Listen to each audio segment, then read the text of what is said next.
Salmon is by far one of my favorite fish to eat, and it's probably one of yours too, which is why you're here today. I'm going to show you how to make an absolutely amazing piece of fish. This is Now We're Cooking.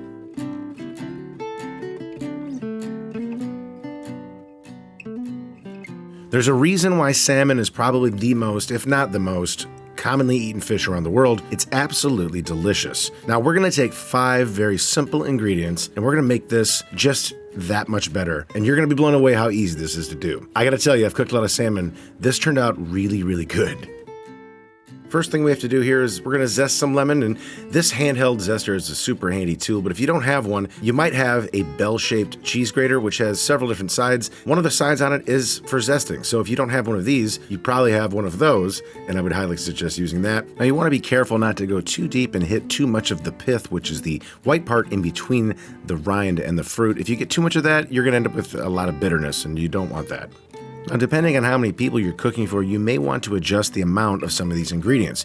That's totally fine. Just taste this sauce as you're making it. You'll know when you got the right amount of each thing. The idea here is that we're just trying to meld these wonderful flavors together. For me, this was about 4 tablespoons or roughly 1/8 of a cup of lemon juice. Again, this is going to depend. Taste, taste, taste. And get rid of those seeds. You don't want those.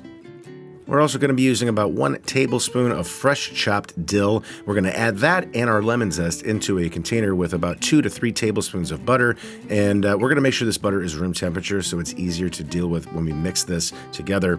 I'm also going to be adding some coarse ground kosher salt and a little bit of black pepper. Black pepper is totally optional. I just like to use it occasionally and stuff like this to give it a little more of a pop. And then we're going to also add our lemon juice into this mix, and then we're going to simply, mix.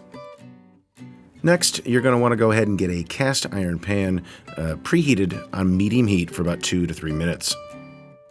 So while that pan heats up, what we're going to do is we're going to just very lightly cover the top of our salmon fillet, the meat side, in our lemon butter dill mixture. And the reason we're doing this, and we're only doing a little bit at first, is because this is going to go into that cast iron pan and be seared on both sides briefly. But this butter is going to provide a flavored non-stick solution for searing this without it being stuck to the cast iron pan. 1 good teaspoon of butter should suffice, maybe 2. We're just going to get this melted and slid around the pan.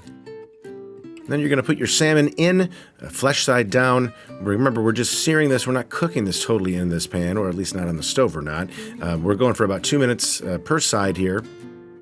A good thing to have done before you start searing this will be to preheat your oven to 375 degrees.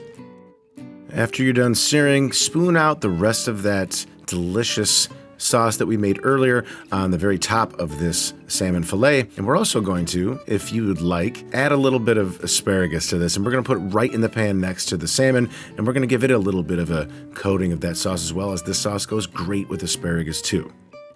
Now we're going into the oven for approximately 20 minutes, although this may differ depending on the size of the piece of fish that you buy and you cook, but that's about your baseline here. Now, what it should look like when it's done is like this. Every bit of it has got a golden brown, and the edges have that nice, deeper, crispier texture to them. This is exactly what you're looking for.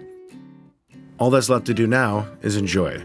Thank you guys for stopping by. I hope you enjoyed this video. If you did, maybe consider liking this, subscribing to the channel if you haven't already, and clicking the bell for more notifications for when new food content comes out. If you guys tried this recipe, please let me know in the comments below. I'd love to know how it turned out for you. Cheers, and have a great week.